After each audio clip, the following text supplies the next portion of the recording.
I might let you folks say that. 2, 1. Well, good afternoon, everyone. And this is your host, Bob Gums. Here we are with the Concerned Forum. And today we're going to have two extremely interesting guests who are going to essentially give us their take on what's been happening, not just in terms of the politics, but also the social implications of what's happening, or I should say, what will happen to the American community. Let me lead off by saying, as an aside, I pray every night for the people in the military, because with the election of Donald Trump and some of his hateful rhetoric, Mr. Trump seems to have forgotten that we have thousands upon thousands of loyal, patriotic, highly competent Americans of all colors and all nationalities serving in our military. Black, white, red, brown, Christian, Jewish, Islamic, Buddhist, and I hope and pray that he does not, make the same type of incompetent mistakes that another chief executive made. And I speak, of course, of Richard Nixon.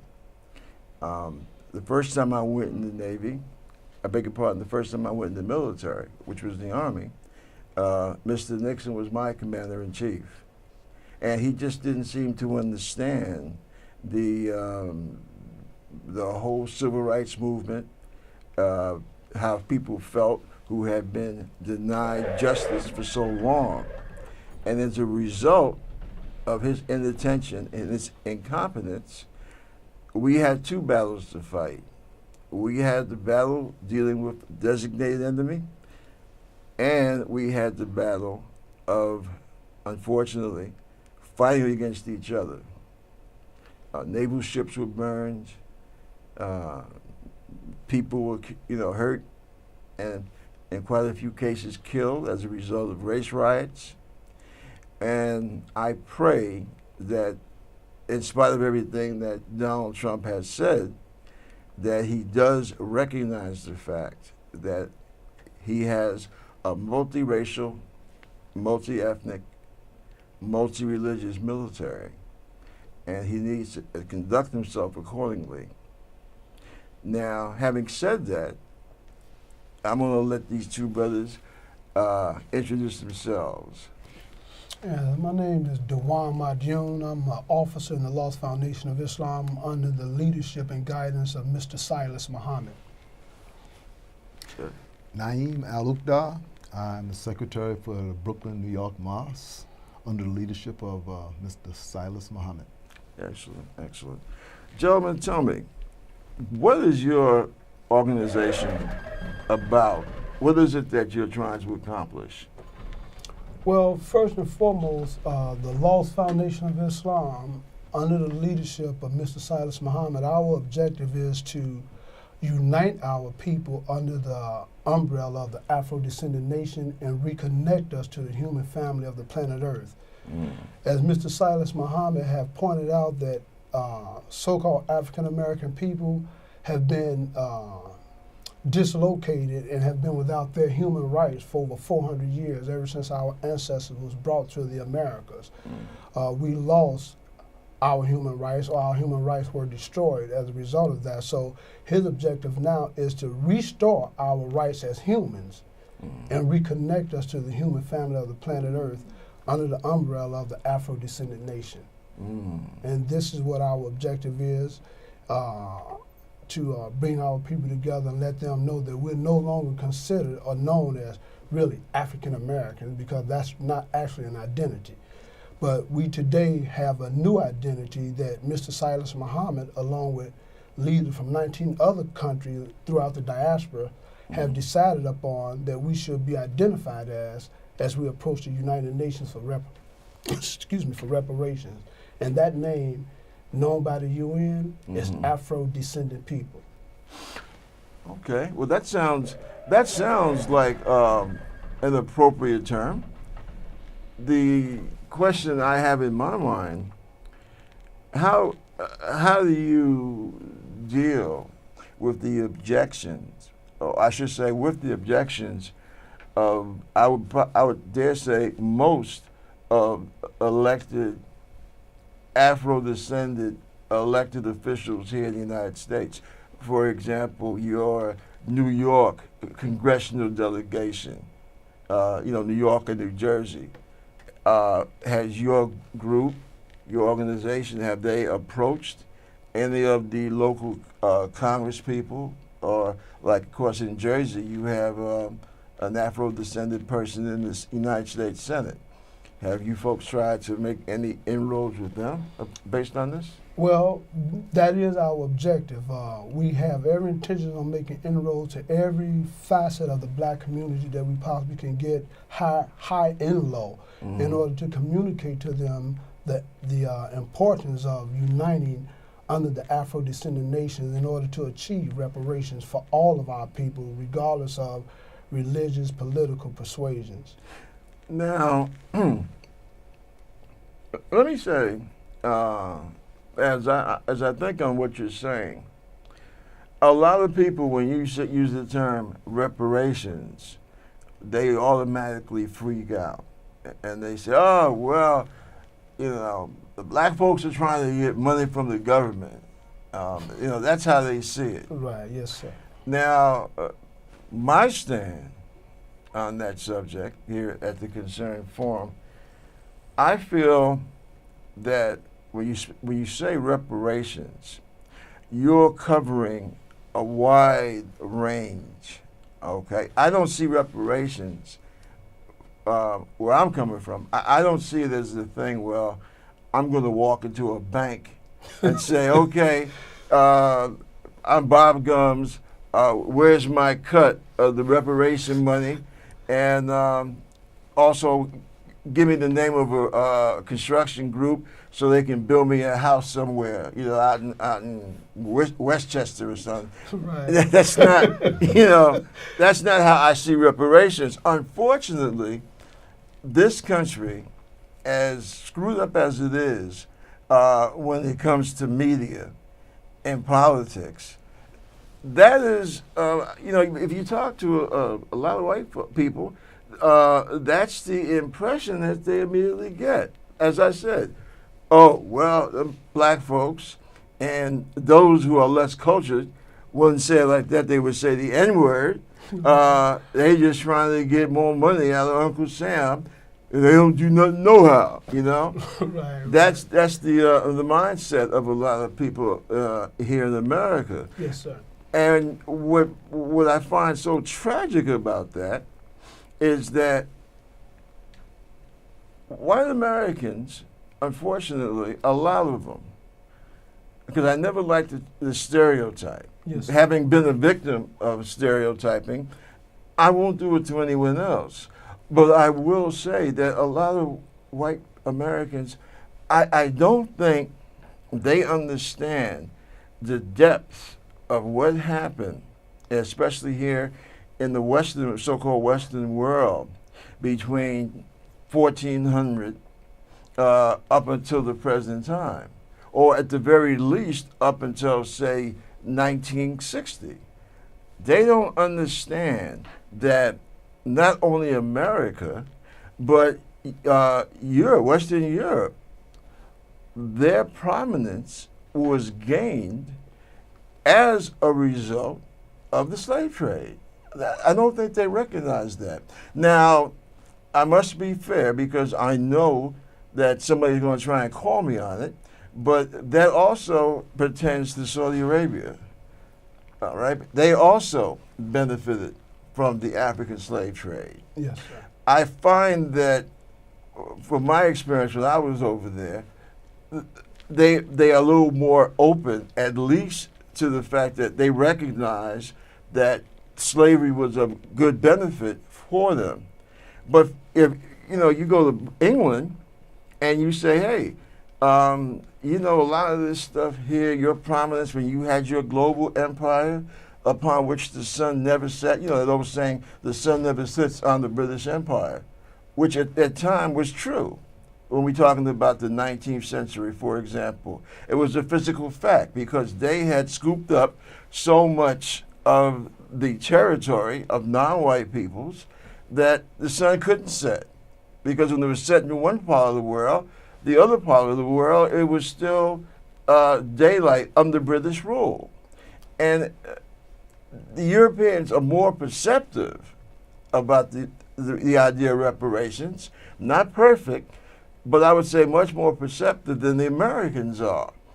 And I think one of the tasks I see as having a show such as this is to educate and to make people understand that America, the superpower, it got there for the most part on the backs of African people. They don't know at the beginning of the Civil War, slavery, black slavery, accounted for most, at least 75% of the GNP of the United States.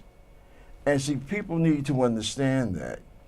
And also, because this is basically going to be a chance for me to hear you brothers out, but let me also say that we recognize what happened to the Jewish people because of World War II, because of Nazism.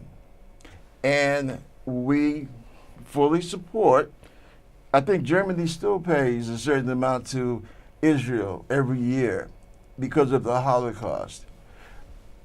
We have to keep in mind that Africa went through a Holocaust. And I'm not going to get into this game about, well, my oppression and brutality was worse than yours. I'm not going to play that.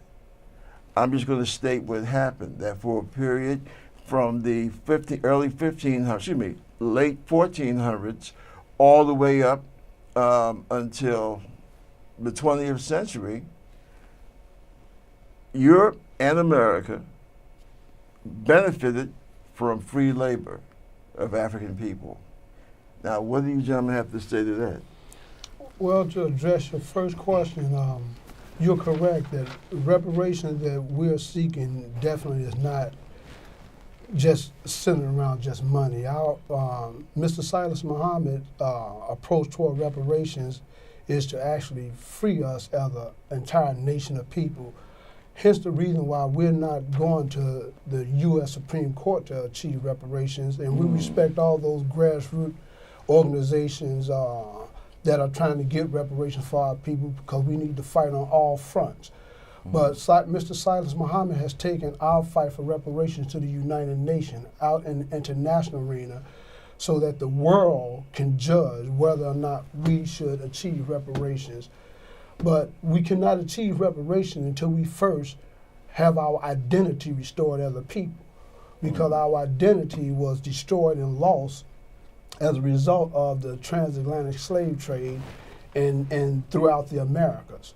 So now that our identity is being restored, and the first step to that restoration of that identity is the black leaders ourselves has chosen the name Afro-descendant as a name that we will be recognized by, not Negroes, colored, blacks, Afro-American, colored people, and recently African Americans. When you look at those terminologies, and when you see people going through that kind of phase, it's indicative that we are people that don't even know who we are to go through those many identities. It's indicative that we're lost. Something is missing. What's missing is our rights as humans has been destroyed, and therefore we must redefine ourselves. Not let white America redefine us by calling us African Americans. So today, we have been redefined by choosing the name Afro-descendant. And today, on the books of the UN, this is what we're known as a people. I'm talking about black people throughout the entire diaspora. We are Afro-descendant people. You know what? I'm going to tell you, and this is not to blow smoke at anyone. that is the most intelligent synopsis of the state of our people that I have ever heard, especially on this program. Yes, sir. And I'll tell you why. Because I have been saying kind of the same thing myself. About 5 or 6 years ago, this was, wait a minute, you probably remember, out in Queens, a young man was shot. He was waiting, I believe he was waiting for his friends. He was supposed to get married the next day. Yes. And he was unfortunately sitting in his Yes, car Bell. and he was shot. I think it was Bell. Yeah. Reverend Sharpton, because you know the usual deal, one of us gets shot by the police, and I'm not denouncing anybody, I'm not putting anybody down, I'm just saying what happens. Reverend Sharpton will come out, he'll organize a demonstration, and it will be about the demonstration for about maybe a week or so. The family will get some type of recompense for their loss, their lost one, and then that's it. And life goes on. And that's, if I'm wrong, please somebody correct me. No, That's how it usually goes. Now, when that particular incident happened, he had everybody a big mass meeting down, right there, 43rd, 44th, right off of 8th Avenue, Union, 1199, if I'm not mistaken. And everybody's in there. You got leaders from all the different groups. Everybody's angry. People down there with signs, in the auditorium. And then they just basically throw the whole meeting open to comments. And I asked Reverend Sharpton, I said, Reverend, how come instead of constantly going to these elected officials, which generally he's the one that usually handles that. So an incident happens, they'll call him Al Sharpton, and he'll be, how do they say it, behind closed doors, behind the scenes. And eventually everything is just chilled.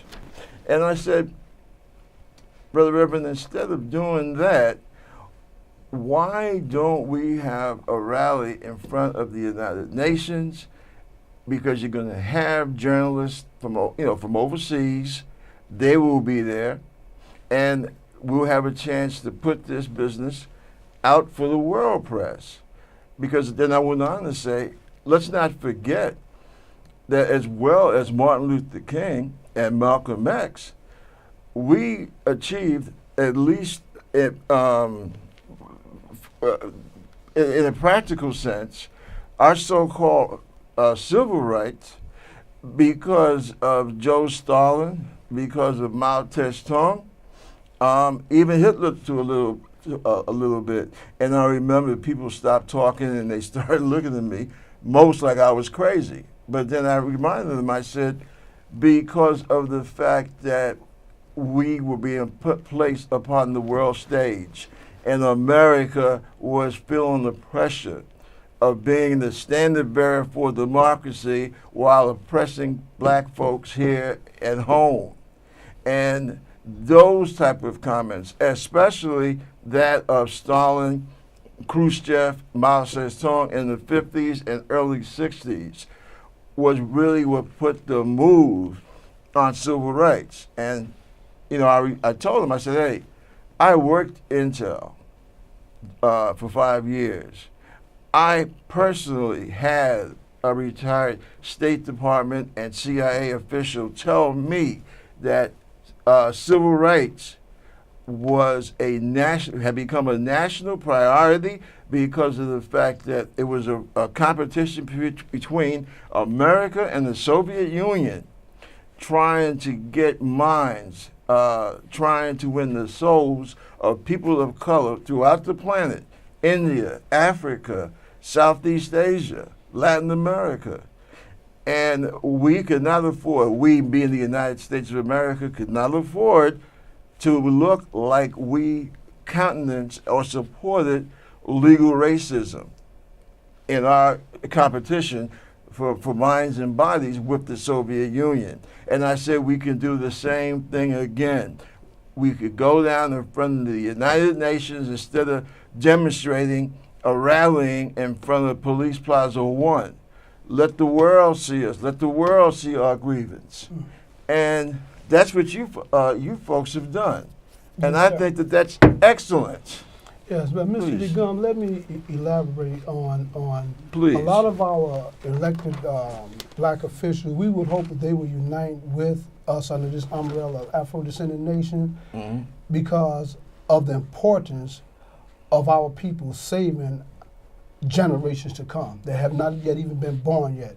I'm 59 years old, and ever since I've been a little boy, I've been seeing black men being killed by the guns of white police officers, to the point that when I was young, I walked into a Black Panther organization headquarters and said, I want to join up. And they asked me why. I said, because I want to kill the pig.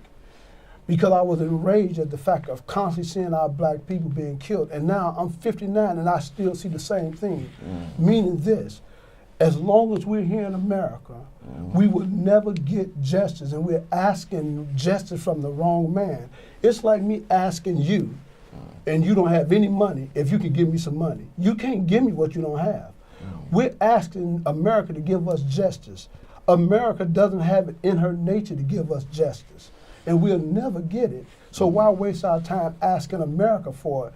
Which is the same reason why we're not going to the U.S. government to ask for reparations, because if you ask America to give us reparations, in their mind, they gave it to us through affirmative action and all these social programs.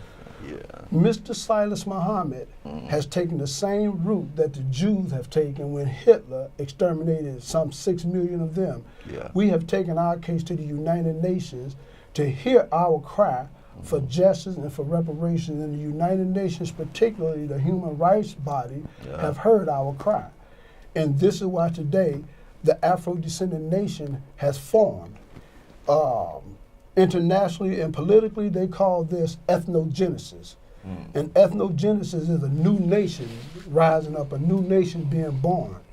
And the wind of change has brought this new nation to the forefront. There is no stopping it now.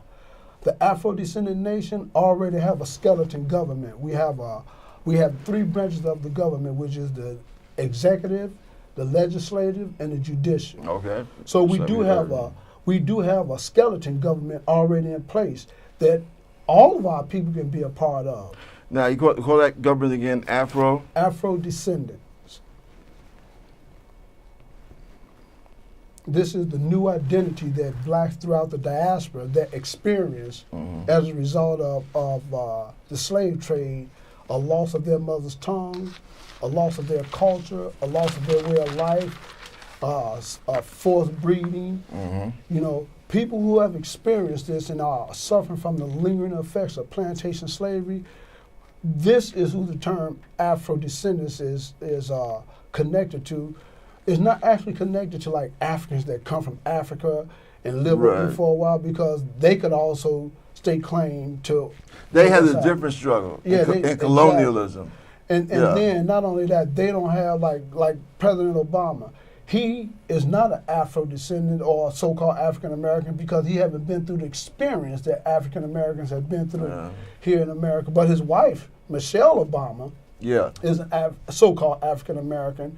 So this is what our goal is, and this is what a lot of the leaders are avoiding. And that is, the big elephant in the room is self-government. Black people separating from America, demanding the U.S. government give us reparations in the form of seagoing and airgoing vessels, in the form of machinery and everything it takes for us to establish our new government and our new land somewhere in the Caribbean island, whatever nation that would accept us.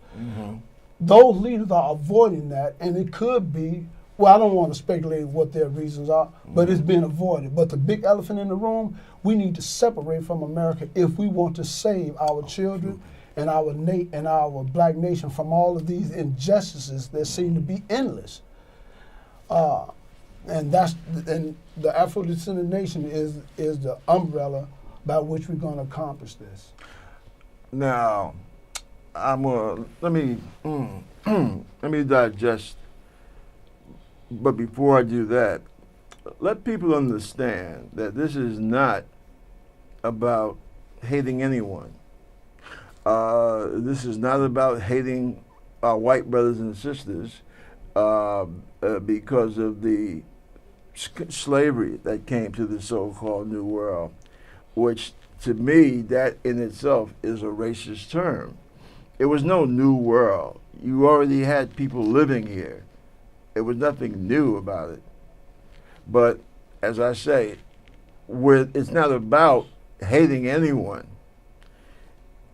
It's about, thank you, it's about justice. Exactly. And it's about the recognition of what happened. Now, in terms of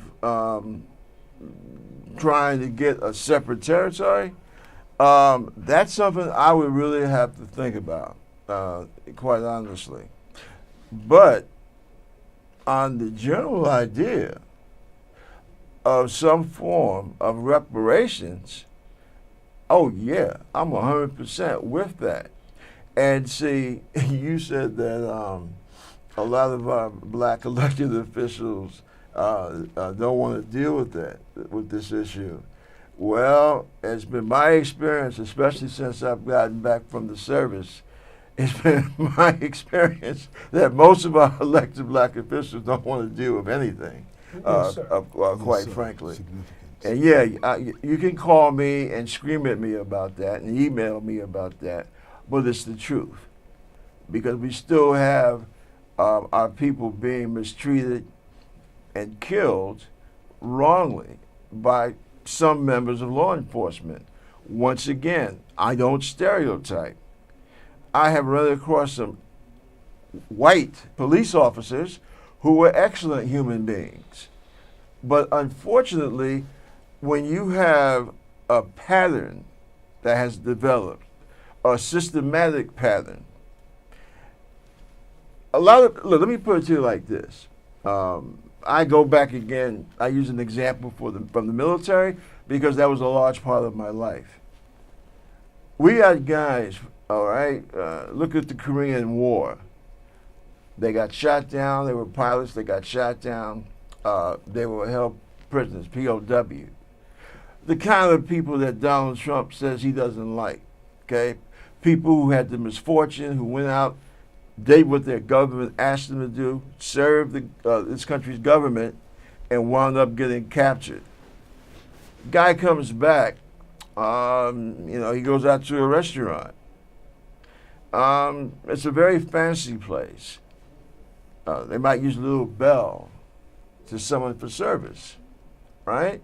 So somebody, he hears somebody tinkering, some overweight lady or guy, they want more dessert.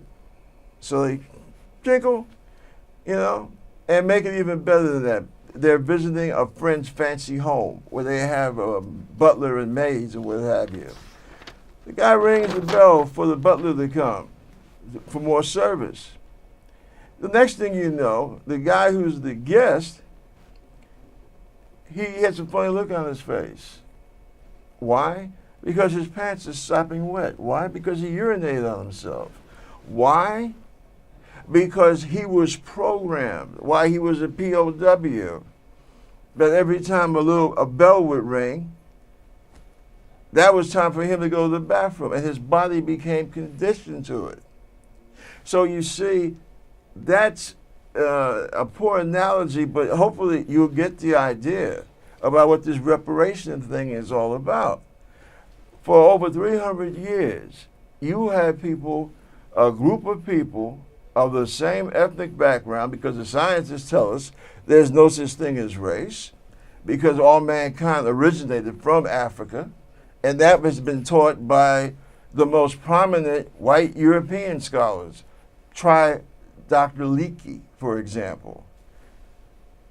But getting back to the point I'm trying to make, you have people living in the kind of brutal, ignorant subjection as we were exposed to. Yes, Irish people were slaves. Yes, every group of man at one time or another was held in bondage. We know all that, but you never had a case, and I defy somebody to prove that I'm wrong, of where you take people and you rip out their very soul. I don't know if you remember Roots, but there's a part in Roots where not the slave master, but the white overseer is trying to break Kunta to make him stop being an African warrior and to be a docile black darky. And what he does, he ties Kunta up, has all the slaves in the plantation look to witness the punishment. And the whole thing centered around Kunta's name. They had given him the name Toby. And Kunta said, yo, that's not my name. My name is Kunta Kinte. And the white guy says, nah, your name is Toby. And Kunta, no, I'm not going to be called that. I'm not going to answer to that. He's got Kunta hanging up on the thing like that. And he takes the bullwhip. And he commences to literally whip him until you could see the bone. And Kunta is hanging up there, still trying to hold on to himself. I'm Kunta. And the man's whipping him, saying, no, it's Toby, it's Toby. Finally, because flesh can only stand but so much, the man keeps whipping him.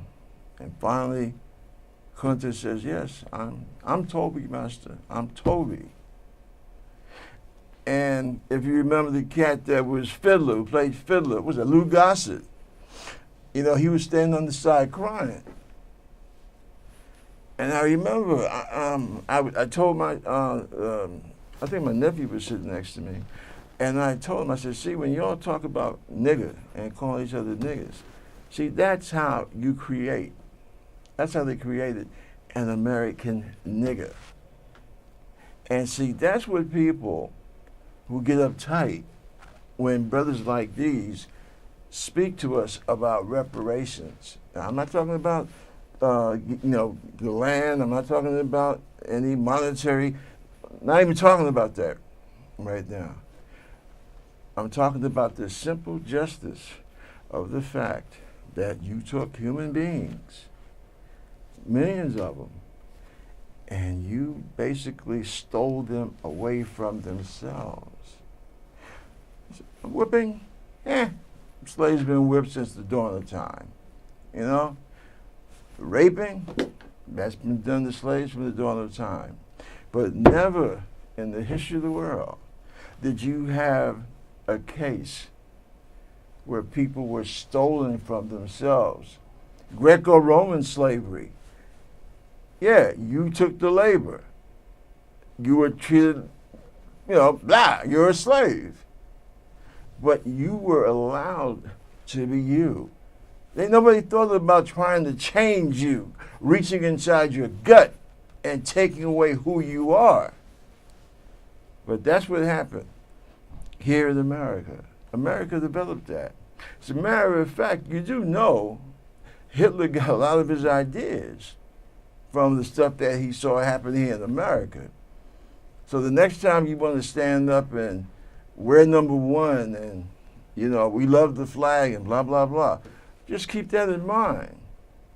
It's not about revenge or anything like that. It's about justice and it's about history. And that's what all of these brothers are saying. Now, as far as, how we're going to go about that, well, I guess you're going to have different people with different organizations. That's something that smarter people than me will have to work on. But what has to happen, there has to be a recognition in this country to what you owe black American people. That has to be recognized. I don't want to hear about your Uncle Luigi who came over here with 2 cents and now he owns a chain of dry cleaners or anything like that. Or Bill O'Reilly You know, and how your grandfather came over to Boston and, you know, he became mayor and all this other good. Ain't talking about that. We're talking about you stealing the souls of human beings. And that, out of common decency, out of common humanity, that is what has to be recognized. So, you know, I'm going to turn it back over to you. So, Mr. DeGomes, what you're saying is very profound.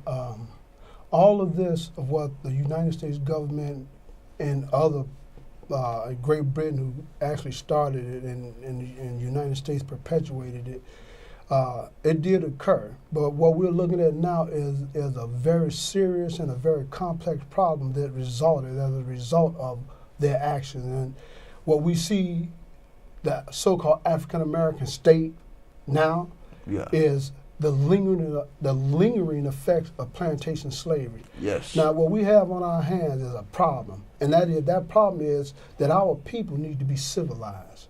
I don't mean any disrespect by saying that, but civilization means culture, refinement, and respect, and all of the other good things that come along with it. And this is what our people need, and the only way we could begin to actually correct the ills that our people are suffering, sir, we must leave America. To stay here is to be doomed. Now, there's a particular scripture in Isaiah where it says, "Behold, a stone carved out of a mountain without hands." We're taught symbolically and metaphorically that this means that a people are being separated from another government, which is black people who are being carved out of this government in order to establish our own government. Sanctuary, our sanctuary is in nationhood, is in self-determination. If we get reparations and we stay here in America, what's going to actually happen? That's not going to solve the problem. Money in our pockets won't solve the problem. Look at Michael Jordan. Look at Oprah Winfrey. Look at all of these black millionaires, and some of them are billionaires, and these black entrepreneurs. A lot of black people got money. But what is the real problem? These black people who have all this money and is living good on the hog, they still are without their rights as a human being. You're just a rich black person that don't have your human rights, that don't know that you're not even a human, because you're not in possession of your mother's tongue, you're not in possession of your original culture, you're not in possession of your way of life or your ancestral religion and how they practiced before we were brought here to America. See, and this is what makes us, as they call, not even humans. You know, this is what makes us lost. And now I begin to understand the term when the Caucasian man referred to us as three-fifths of a human being. Maybe they use that fraction to say, well, they know we're physically human, but internationally, what distinguishes us from the rest of the people of the world is this. Everybody on this planet can connect to their ancestral language, culture, and way of life, with the exception of those people here in the Americas who have been disconnected from our ancestral mother's tongue, culture, and way of life as a result of plantation slavery. That's a damage done. That's a damage done to over 450 million souls, as you said, that they have destroyed. And today, as I have said, the winds of change have blown in. And the winds of change has blown in a new nation that is rising up in the earth in the form of the Afro-descendant nation. Silas Muhammad is the man that has orchestrated this for all of our people, not just Muslims, not just Christians, but it doesn't matter if you're a Christian, a black Jew in America, or whatever your political persuasions are, as long as you have experienced those effects of slavery, then you are an Afro-descendant, and therefore reparation is due to us. And this is why we have to leave America if we want to save our people. That's But America is going to pay. Now, we do have friends in places that America don't know, that is with us. But as it was said to us, they want us to stand up. We have to stand up for ourselves first. Once they see us standing, then they will be behind us. But it ain't like we're without friends. We have friends in the international community, and America knows this, but America, is not her job to educate and teach black people about something that's good for them. It's her objective to water down and to thwart everything that we're doing. For an example, the Human Rights Commission has put so-called African American agenda on their agenda as the #1 priority. Not soon after they have done that, President Bush invaded Iraq with this program called Shock and Awe. While she was shocked and awing the world with bombing Iraq, her agents were behind the scene dismantling the Human Rights Commission that has gave us an open door to hear our cause. And they reestablished it with the Human Rights Council. Now, it's interesting that you say that for a couple of reasons. One reason, international relations is my field. Up until my wife's illness, I was working on getting a master's in that field. And of course, 5 years as an intel tech between the White House and the Pentagon, and having to do stuff at Langley, CIA, and State Department. That's what I meant earlier when I said I got a great education in the Navy, because it really enabled me. I mean, I was always good in history, but going through all that stuff in the Navy, it really gave me the chance to see America's place in the world, to see Africa's place in the world. And I'll tell you one thing that I find troubling.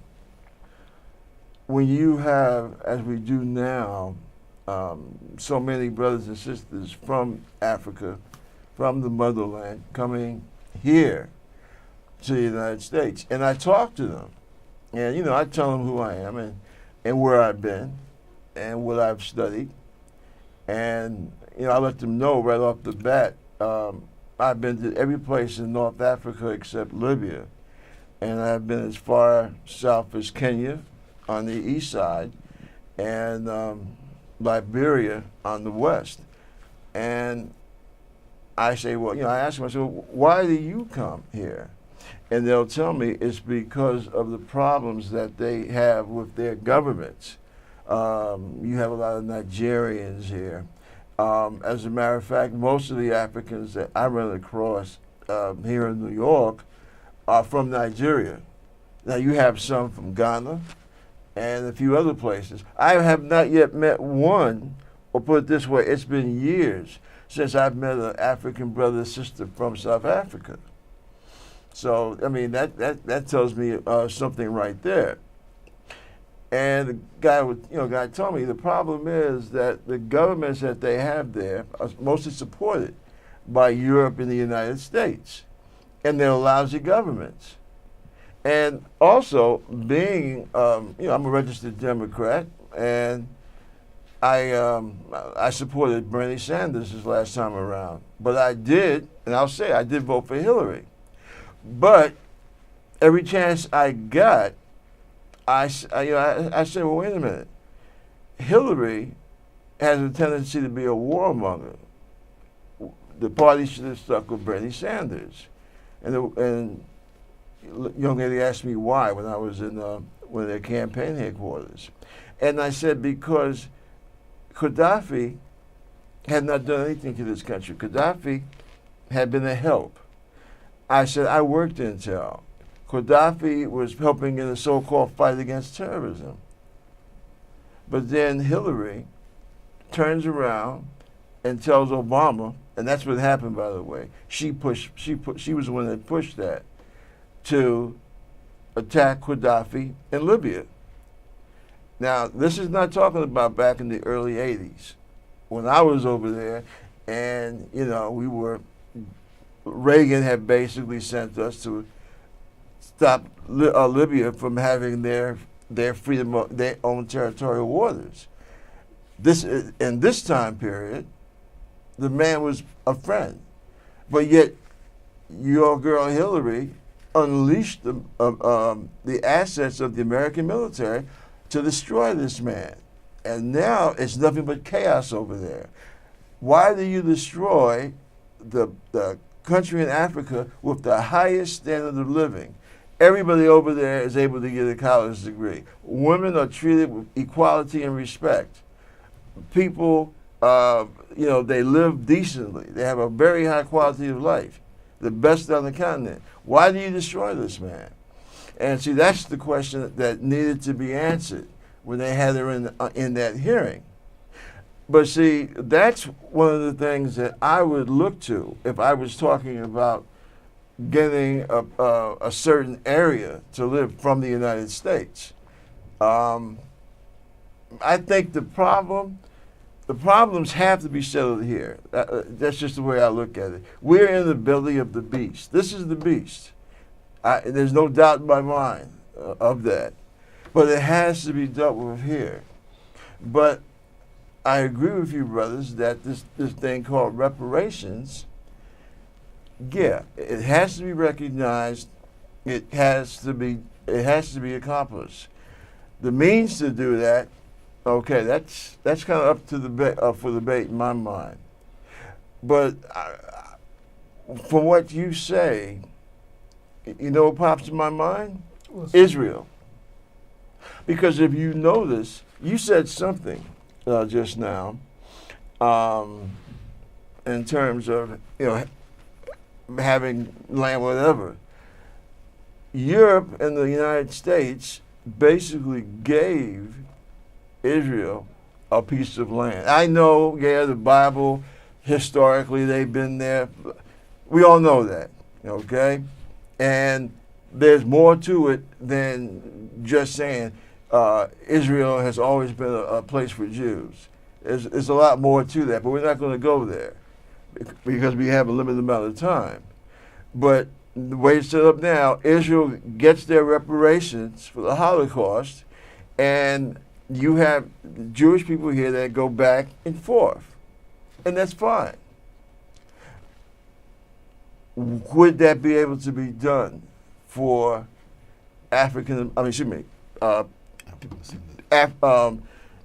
people of African descent?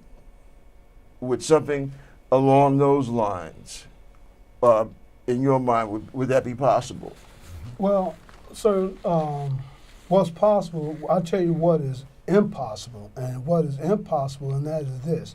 We'll never be able to solve our problem here in America. A case in point is every time that black people try to do something and to better ourselves as a people in this country, there have always been the U.S. government who have sent their agents in to destroy. Like if you look at the Black Panther Party, true.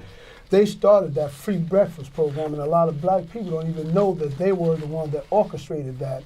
But yet they set up Fred Hampton and Mark Clark and a lot of other Black Panther leaders and exiled them, ran them out of the country, and killed them because of the good things that they were trying to do to help black people.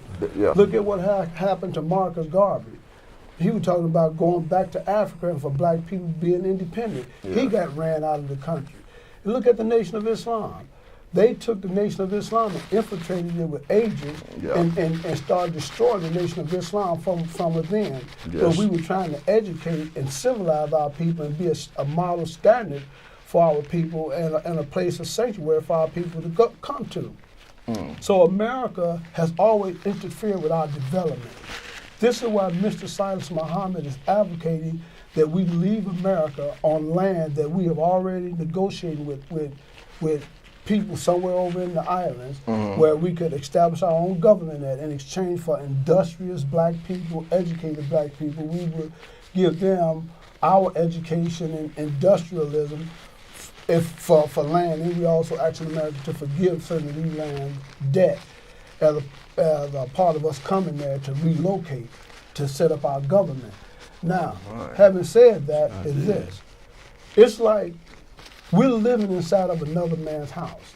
In your own house, you the man of the house, you got all of the power.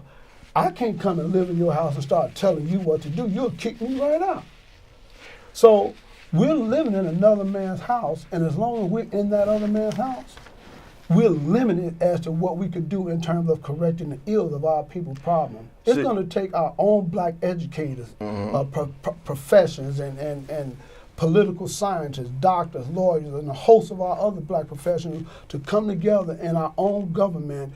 Then and only then, separated from America, can we begin to correct the ills that we see taking place with our people in this society today. I understand where you're coming from. To a large extent, I agree with you, especially the first part of what you were saying just now. I have to be, I have to stop and think, though, when you say his house, and see, I never saw this as being his house. He came and he basically stole that land from someone else, and then he brought us over here to work his stolen land. Now, I mean, that's just, history.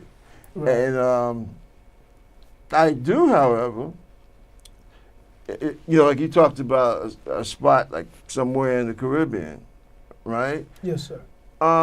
I do see something like that. I see that as being, feasible, quite frankly. And you had said,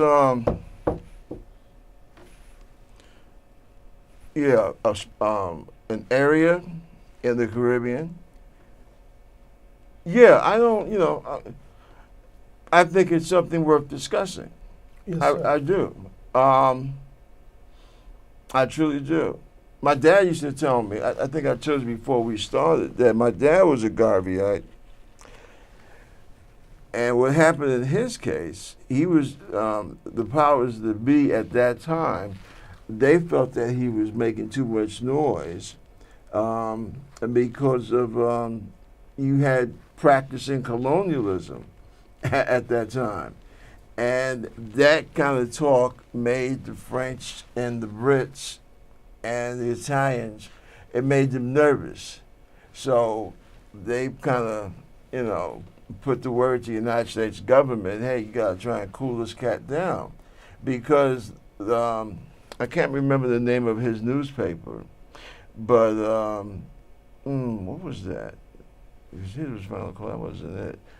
But his newspapers, they were finding him all in Kenya, in South Africa, Yes, sir. and the Brits foreign secretary was like, strolls over to the American embassy and, have you seen this?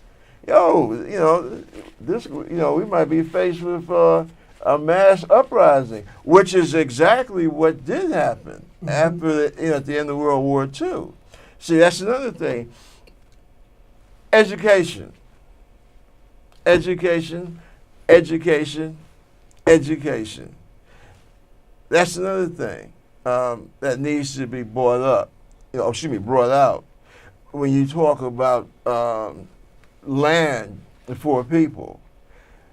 Do you know that the fighting that took place in Kenya after World War II, when the Mau Mau were fighting to get the Brits out of there, was almost parallel to the fighting in the Korean War? And they were both taking place around the same time. And see, that's something else that our people need to learn. You talked about the Panthers. Now, and I'm not trying to disrespect anyone, but this is what happened.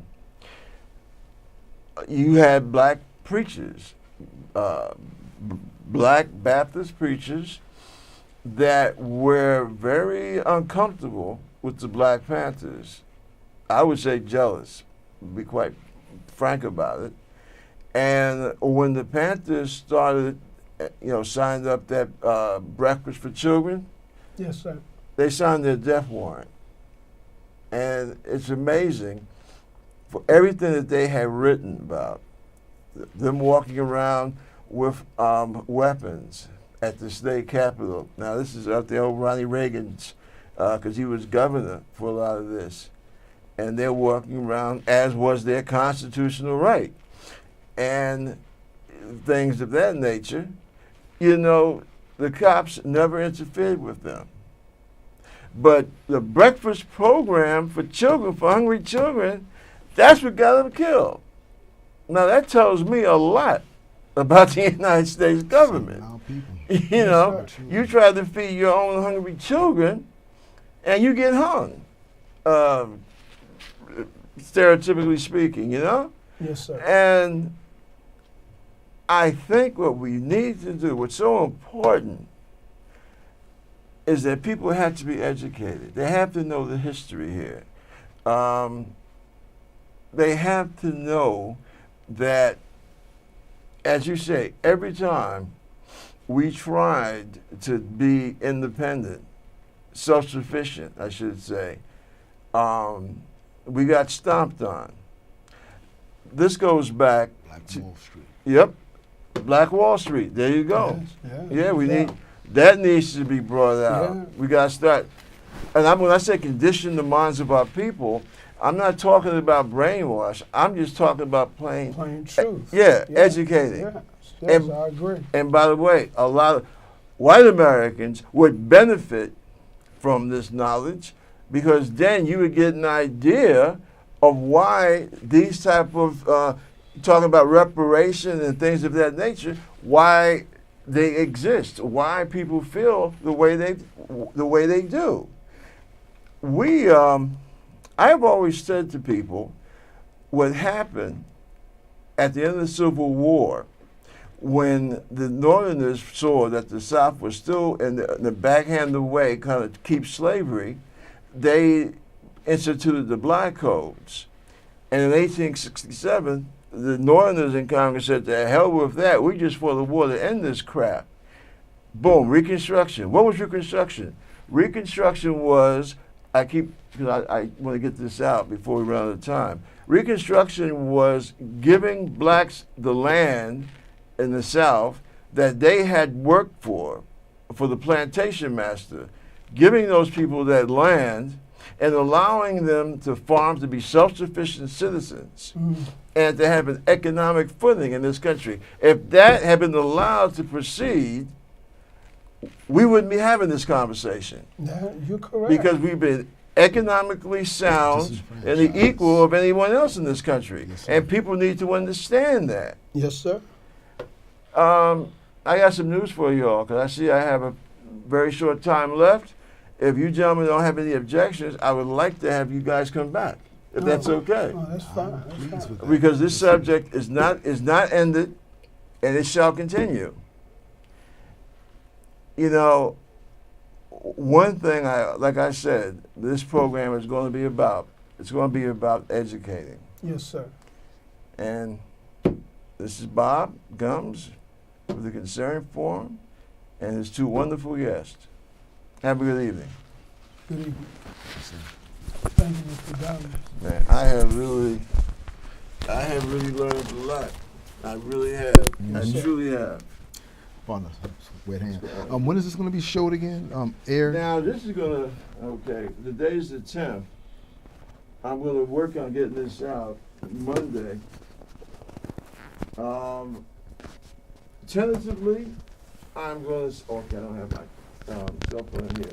Tentatively, I would say the Saturday after the 17th, whatever that day will be. Like, I think what, 17?